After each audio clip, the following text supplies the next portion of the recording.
one of the examples I wanted to point out from the book, and we talked a little bit about it before we got started, is the NBA basketball player Kevin Love, who, early in his career, I think fairly early in his career, had admitted some mental health challenges. And it was an extraordinarily courageous thing for him to do, because he was literally in the middle of his career when he was had the highest earning potential of his entire career. And so that, I think, is an incredible example of that courage, but also that vulnerability. And I think that vulnerability is so important. We'll talk about that as we're going on here. But, how do people overcome these mind traps and, gain the self-awareness and then the willingness to admit that I'm limited. I'm a fallible human being. I think that the first step, as we said, is to be aware of it, but really, it's very important. It sounds obvious, but this is important to be aware of it. The first step. The second step would be decide it's ready. You want to change and to challenge these mind traps. If you are not 100% sure you want to challenge, don't begin. You're going to fail. And the third one is, okay, let's go. And face the first obstacle of and the first big thing, the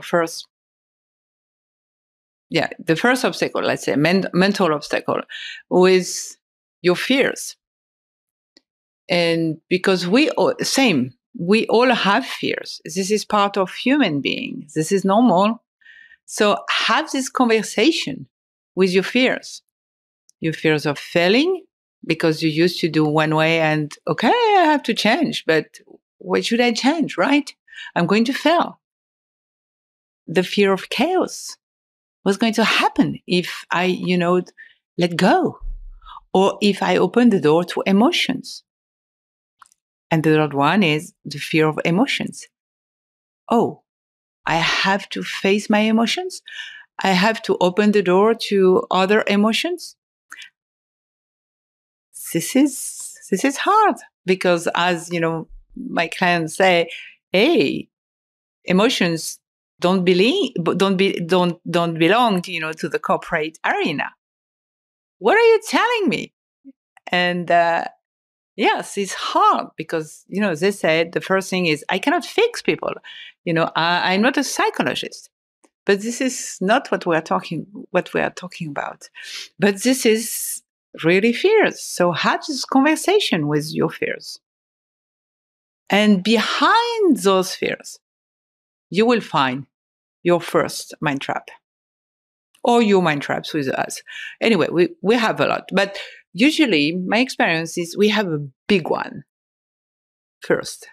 And so we have to overcome this big one, who really is here to block your ability to lead with authenticity and to be yourself.